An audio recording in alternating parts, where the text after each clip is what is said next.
రేపు మొత్తం ఉస్తాద్ భగత్ సింగ్ అనమాట. అండ్ అడ్వాన్స్ కంగ్రాచులేషన్స్ చెప్పేస్తూ డైరెక్టర్ హరిశంకర్ గారికి మైకి చేస్తున్నాను నేను. స్నేహితులందరికీ, మీడియా మిత్రులందరికీ నా హృదయపూర్వక అభినందనలు. సంతోషం, చాలా కాలం అయింది మనం అందరం ఇలా కలిసి. So first of all very happy. రేపు ఉగాది, అది కాస్త ఉస్తాద్ ఉగాదిగా మారబోతుంది. ముందుగా ఈ నూతన సంవత్సరం సందర్భంగా మనందరి కెరీర్లో మనందరి పర్ఫార్మెన్సు ఈ సంవత్సరం బద్దలైపోవాలని మనస్ఫూర్తిగా కోరుకుంటున్నా. మీ అందరికీ బాగుండాలి. సినిమా చాలా ఇంటర్వ్యూలో చాలా మ్యాటర్ చెప్పాను. నాకు తెలిసి ఒక ఒక ఒక బిగ్ స్టార్ కమర్షియల్ ఎంటర్టైనర్ వచ్చి చాలా కాలం అయింది నా ఫీలింగ్. లాస్ట్ కమర్షియల్ ఎంటర్టైనర్ మీకు ఎవరికైనా గుర్తుందా? చాలా కాలం అయింది. మా తమ్ముడు అనిల్ బ్లాక్ బాస్టర్ కొట్టాడు, మనశంకర వరప్రసాద్.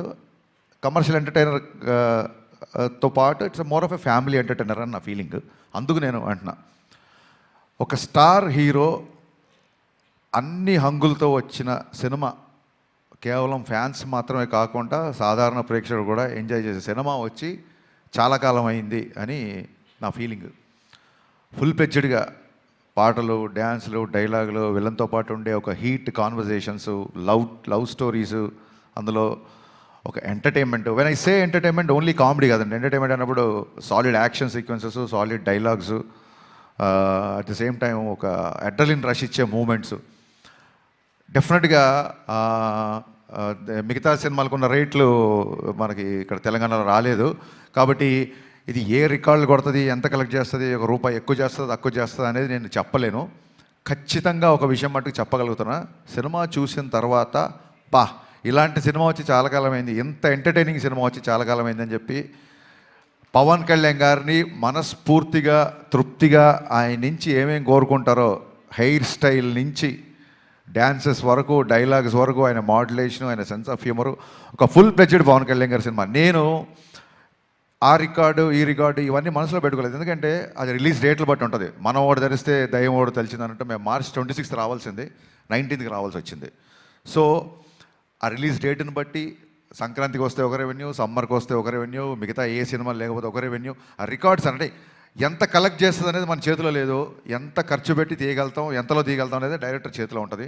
ఆ విషయంలో నేను 100% సక్సెస్ అయ్యాను. చాలా ఫాస్ట్గా ఎక్కడ వేస్టేజీ లేకుండా ఈ సినిమా తీయడం జరిగింది. నా unedited length, first half edit చేయకముందు వచ్చిన లెంత్ 1 hour 19 minutes. అందులోంచి కొంచెం ఎక్స్ట్రా ఎంజీస్ అయ్యి ఒక 5 నుంచి 7 నిమిషాలు తీసేసి ఫస్ట్ హాఫ్ రెడీ చేసాం. అలాగే సెకండ్ హాఫ్ కూడా అంతే, ఇంచుమించు ఒక 125 వరకు వచ్చింది. దాన్ని కూడా ఒక 119, 120. అంటే నాకు చాలా చాలా చాలా తక్కువ ఎడిటింగ్ పని అనమాట. సో అంత కాంపాక్ట్గా ఇండస్ట్రీ ఉన్న పరిస్థితుల్లో ప్రొడ్యూసర్లు ఎదుర్కొంటున్న సమస్యలను దృష్టిలో పెట్టుకొని చాలా ప్రీ ప్లాన్డ్గా, ఎందుకంటే ఇంత ప్లాన్డ్గా చేయడానికి మా మెయిన్ బలం ఏంటంటే పవన్ కళ్యాణ్ గారు. ఎందుకంటే ఆయన పొలిటికల్ స్కెడ్యూల్స్ అన్నీ ఆన్ టైం జరగాలి కాబట్టి మన దగ్గర ఒక అవర్ అటు అయినా, ఒక 1 day ఇటు అయినా సరే మొత్తం ఒక చైన్ రియాక్షన్ లాగా, ఒక బటర్ఫ్లై ఎఫెక్ట్ లాగా మిగతా అన్నీ దెబ్బతింటాయి. కాబట్టి ప్రాపర్గా టైం ఇచ్చేవాళ్ళు. మార్నింగ్ 7 o'clock అంటే 7 o'clock ముందే చెప్పేసేవాళ్ళు, అదే టైంకి వచ్చేవాళ్ళు. లేదు ఇవాళ మధ్యాహ్నం 2 గంటల తర్వాతే వస్తారు అంటే 2 గంటల తర్వాతే వచ్చేవాళ్ళు. సో దాని మూలంగా ఆయన రాగానే ఎంత ఫాస్ట్గా ఆయన వర్క్ ఫినిష్ చేయొచ్చు అన్న దిశగా మేము చాలా ప్రీ ప్లాన్డ్గా చేసుకున్నాం. కాబట్టి అట్ ది సేమ్ టైం నేను చాలాసార్లు చెప్పాను, మళ్ళీ చెప్తున్నాను, మైత్రి వాళ్ళు ఎలా ఉంటారంటే, సార్ ఇది కావాలి, ఇలా ఈ సెటప్ అనుకుంటున్నా, లేకపోతే ఇది అనుకుంటున్నా అంటే ఫస్ట్ క్వశ్చను ఎంత కావాలి అంటారు, అంతే తప్ప ఎందుకు కావాలి అని అడగరు. ఇలాంటి ప్రొడ్యూసర్లని కాపాడుకోవడం, ఇలాంటి ప్రొడ్యూసర్లు 10 కాలాల పాటు ఇండస్ట్రీలో ఉండడం, వీళ్ళు మరిన్ని సినిమాలు తీయడం అనేది ప్రతి డైరెక్టర్ బాధ్యత, నా స్ట్రాంగ్ ఫీలింగు. ఇంత జర్నీలో ఒక్కరోజు అంటే నేను కథ మార్చిన, కథ సైడ్ కొంచెం కుస్తీ పడ్డా, ఏంటి సార్ మీరు స్క్రిప్ట్ లేట్ చేస్తున్నారండి, త్వరగా మనం షూటింగ్ చేయాలి కదా అని ఏ ఒక్కరోజు ఒక చిన్నపాటి అసహనం కానీ, ఒక చిన్నపాటి అసంతృప్తి కానీ లేకుండా నవీన్ గారు అయితే అసలు ప్యాంపర్ చేస్తుంటారన్నమాట డైరెక్టర్ని. అందుకే వాళ్ళ బ్యానర్లో, అంటే నేనేదో స్పెషల్ అని కాదు, ప్రతి డైరెక్టర్ నేను అలా ప్యాంపర్ చేస్తుంటారు. అందుకే వాళ్ళ బ్యానర్లో అందరు డైరెక్టర్లు సినిమాలు చేస్తున్నారు, ఇంకా చేస్తుంటారన్న నా ఫీలింగ్. సినిమా ఫినిషింగ్ వచ్చేసరికి అప్పటికే చాలా ఖర్చు అయింది. సినిమా డిలీట్ దాన్ని ఏమంటారు, డిలే అయింది. ఈ ఈ ప్రాసెస్లో సాంగ్స్కి అంత ఖర్చు పెట్టడం అనేది అసలు సహజంగా ఎవరు ఒప్పుకోరు. నేను 500 మంది డ్యాన్సర్స్తో అనుకుంటున్నాను సార్, ఎత్తరా కాలర్ రాగానే కొంచెం ఫస్ట్ థియేటర్లోకి జనాలు రాగానే కొంచెం బాగుండాలి సార్ అంటే 1500 డ్యాన్సర్లు ఇచ్చారు. నేను మామూలు సెట్ అడిగితే వాళ్ళ కెరీర్లోనే మైత్రి మూవీ మేకర్స్లోనే ఎవరు అయినంత పెద్ద సెట్ వేసి ఇచ్చారు. సార్ చాలా రోజుల తర్వాత పవన్ కళ్యాణ్ గారు డ్యాన్స్ చేస్తున్నారు, పవన్ కళ్యాణ్ గారిని చూడాలంటే మరి ఆ సెటప్ కూడా అలాగే ఉండాలి కదా సార్ అని చెప్పి దేక్లేంగే సాలా కానీ ఎత్తరకాల 2 సాంగ్స్ కానీ నేను అడిగిన దానికంటే ఎక్కువ ఇచ్చారు. నవీన్ గారు sincere my heartfelt thanks అండి. మీరు లేకపోతే, రవి గారు లేకపోతే ఈ సినిమా ఇలా అయితే వచ్చేది కాదు. అంటే ఆయన ఏదో నన్ను పొగుడుతుందని ఆయన పొగుడుతుందని కాదు, కానీ అసలు ప్రొడ్యూసర్లో చేయాల్సిన పనిలో 90% ఈయన ప్రొడ్యూసర్ లాగానే బిహేవ్ చేస్తారు. అంటే maybe confidence on himself or confidence on నేను పవన్ కళ్యాణ్ గారి సినిమా, హరిశంకర్ సినిమా చేస్తున్నాను, కానీ he demands and he make sure that there is no wastage అని. మాకు ఏదైనా ఒక 5% కానీ 95% ఆయనే కంట్రోల్ చేయాలి. హీజ్ ఎ ప్రొడ్యూసర్ డైరెక్టర్, అది 100% ట్రూ. థ్యాంక్ యూ అండి. Thank you sir. ఇంకా రవి గారు, నవీన్ గారు తర్వాత అంత ఇదిగా డైరెక్టర్తో ట్రావెల్ అయ్యే ప్రొడ్యూసర్ మా రవి గారు. సో అమ్మ నాన్న బ్యాలెన్స్డ్గా ఉంటే ఒక కుటుంబం ఎంత ఆనందంగా ఉంటుందో, రవి గారు నవీన్ గారు అంత బ్యాలెన్స్డ్గా ఉంటారు కాబట్టే మైత్రి కుటుంబం ఇవాళ ఇన్ని విజయాలు సాధించిందని నా ప్రగాఢ నమ్మకం. రవి గారు అయితే అసలు 2 గంటలకు ఫోన్ చేస్తారు, 3 గంటలకు ఫోన్ చేస్తారు, మార్నింగ్ ఫోన్ చేస్తారు. రవి గారు అన్నీ చాలా ఆడ్ టైమింగ్స్ ఉంటాయి, ఆయన ఎప్పుడు పట్టుకుంటారో నాకు అర్థం కాదు. ఎనీ టైం అవైలబుల్ ఉంటారు. రవి గారు మోర్ దెన్ బ్రదర్. అంటే నాకు ఒక ఎమోషనల్ బాండింగ్ ఉంది అంటే అది మా రవి గారితోనే. So thanks. మైత్రి సంస్థ గురించి ఎంత చెప్పినా తక్కువే. థ్యాంక్ యూ సో మచ్ అండి మళ్ళీ వన్స్ అగైన్. ఇకపోతే లాస్ట్ మినిట్లో ఒక హీరోలాగా ఎంటర్ అయిన మా బావకి, తమన్కి మనస్ఫూర్తిగా కృతజ్ఞతలు చెప్తాను. ప్రీపోన్ అయిన తర్వాత నా సైడ్ నుంచి ఏం లేదు, నేను ఒకసారి వెళ్ళి అడుగుతాను. మనం అడుగుదాం సార్, మనం ఆల్రెడీ తను చాలా లాస్ట్ మినిట్లో తీసుకొచ్చాము. మళ్ళీ ప్రీపోన్ అవుతున్నప్పుడు నేను, నవీన్ గారు, రవి గారు తమన్ దగ్గరికి వెళ్ళాము. ఇలా డిస్ట్రిబ్యూటర్లు, ఎగ్జిబ్యూటర్లు అందరూ ప్రీపోన్ చేద్దాం అంటున్నారు, నీకు అసలే చాలా తక్కువ టైం ఇచ్చాను, అందులో నుంచి ఇంకో 1 వీక్ వచ్చేస్తాను. ఎందుకంటే 19th సినిమా రిలీజ్ అవ్వాలంటే ప్రింట్ చూడడానికి 19th, కానీ తమనికి ఇంకో 3 రోజులు తక్కువే ఉంటుంది ఓవర్సీస్కి. అతని డెడ్ లైన్ వచ్చేసి 16వ తారీఖే. సో నేను టెన్షన్ పడిపోయా ఫస్ట్. మామూలుగానే 26th అనుకున్నాం, 19th అంటే 19th కదా, 26th కల్లా సౌండ్ రెడీ అయిపోయి ఓవర్సీస్కి వెళ్ళిపోవాలి. చాలా తక్కువ టైం, ఆల్మోస్ట్ 12-13 రోజులు టైము.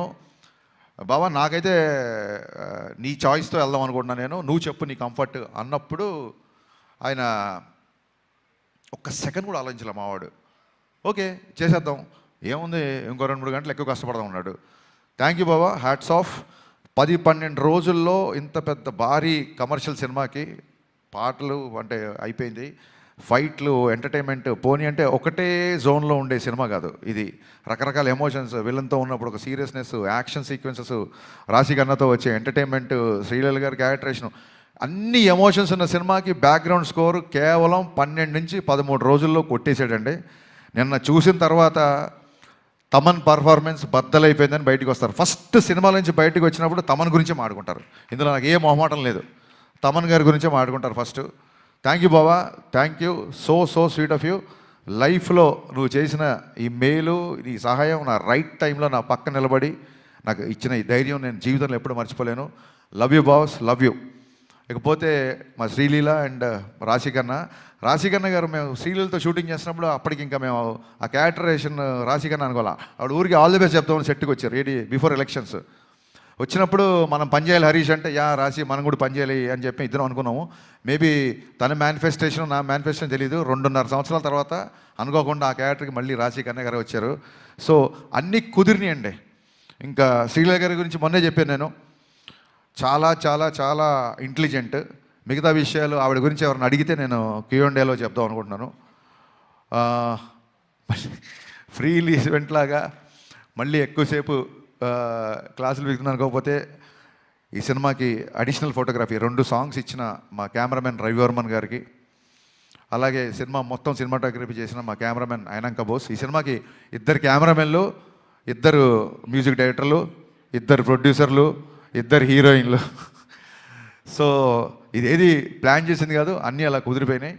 ఇంకా మీ సహనాన్ని పరీక్షించకుండా నా టెక్నీషియన్స్ కానీ ఇంకెవరైనా కానీ మర్చిపోతే మనస్ఫూర్తిగా క్షమించండి. మళ్ళీ చెప్తున్నాను, ఈ కలెక్షన్స్ నెంబర్ గేమ్లో పడి ఒక చిన్న డిస్టర్బ్ అయ్యే ఛాన్స్ ఉంది కాబట్టి నేను చాలా రోజుల నుంచి వీటికి దూరంగా ఉండే ప్రయత్నం చేస్తున్నా మ్యాక్సిమం. ఎవరికైనా ఇప్పుడు 100 రోజులు, 50 రోజులు, 250 రోజులు సిల్వర్ జూబ్లీ ఫంక్షన్ లేవు కాబట్టి సినిమా యొక్క హిట్ అనేది కలెక్షనే పారామీటర్ కాబట్టి ఏ డైరెక్టర్కైనా ఆ కలుపుకోవాలి లేకుంటే తీసుకోవాలని ఉంటుంది. కానీ ట్రయింగ్ చూడండి, మానవ ప్రయత్నం అంటారు కదా. సో నేను చెప్పదలుచుకుంది ఏంటంటే, థియేటర్లకు వచ్చిన ప్రేక్షకుడు మామూలు సినిమా లవర్, మామూలు సినిమా గోవర్, థియేటర్లకు వచ్చిన వాళ్ళు ఇలాంటి ఎంటర్టైనింగ్ సినిమా, ఇలాంటి ఒక కంప్లీట్ సినిమా చూసి చాలా కాలం అయింది అని చెప్పి 10 మందికి చెప్తారు. ఫ్యాన్స్ అయితే ఖచ్చితంగా మళ్ళీ మళ్ళీ మళ్ళీ చూస్తారు. బేసిక్ ఇంక్లూడింగ్ సినిమా యొక్క నిడివి, సినిమా యొక్క ఫూటేజ్ నుంచి కూడా ఇది రిపీట్ ఆడియన్స్ చూసేలాగే నేను ప్లాన్ చేశాను. సినిమా 2.5 గంటల లోపే ఉంటుంది. ఖచ్చితంగా రిపీట్ ఆడియన్స్ ఉంటారు అని మనస్ఫూర్తిగా నమ్ముతున్నాను. దురంధర్ సినిమా గురించి కూడా చాలామంది అడుగుతున్నారు. మీరు అడగముందే అది క్వశ్చన్ అంతా అడుగుతారేమో. మళ్ళీ మళ్ళీ చెప్తున్నా, చాలామంది పాతిక ఎనిమిది ఉన్నారు కాబట్టి. Aditya Dhar is a very very very potential director. And ఒక not only Dhurandhar, Uri cinema నుంచి been great admirer of his work. And వాళ్ళ జోనర్ వేరు, మన జోనర్ వేరు. So I feel it is not a competition of cinema from 19th Ugadi. It is going to be the celebration of cinema. Thank you so much. Thank you so much Harishankar గారు. మీకు ఉస్తాద్ ఉగాదికి ముందుగానే happy Ustad Ugadi. And prepone right టైంకి అయిందండి ఇది. Ugadi start Bhagat Geetha Bhagat చూడండి. Thank you. కాదు, Ugadi starts with U కదా. No, Ustad Ugadi U by A. మామూలుగా ఉగాది యూతో- రాసేటప్పుడు స్పెల్లింగ్ లో యూ కదా. యూ. ఉస్తాద్ యూ. మీరు అన్లిమిటెడ్ అల్ట్రా అమేజింగ్ సక్సెస్ అందుకోవాలని మనస్ఫూర్తిగా కోరుకుంటున్నాము. ఇదే ఎక్కడికి వెళ్ళండి అసలు ఎవరు యాంకర్లు అవ్వచ్చు, ఇంకోళ్ళు అవ్వచ్చు, మన రిపోర్టర్లు అవ్వచ్చు, ఎవరి కాళ్ళు పంచులు వేస్తుంటే ఒక డైలాగ్ రైటర్గా నేను ఎంత కాన్షియస్ ఫీల్ అవుతున్నా, నేను ఇంకా ఎంత అప్డేట్ అవ్వాలి అనేది నాకు గుర్తు చేసిన every time. Thank you so much. Thank you. Will start Q&A session అండి. ఫర్ దట్ రిక్వెస్ట్ చేసి తీసుకునండి. దానికోసం నవీన్ గారిని, హరిశంకర్ గారిని అండ్ రాజశేఖర్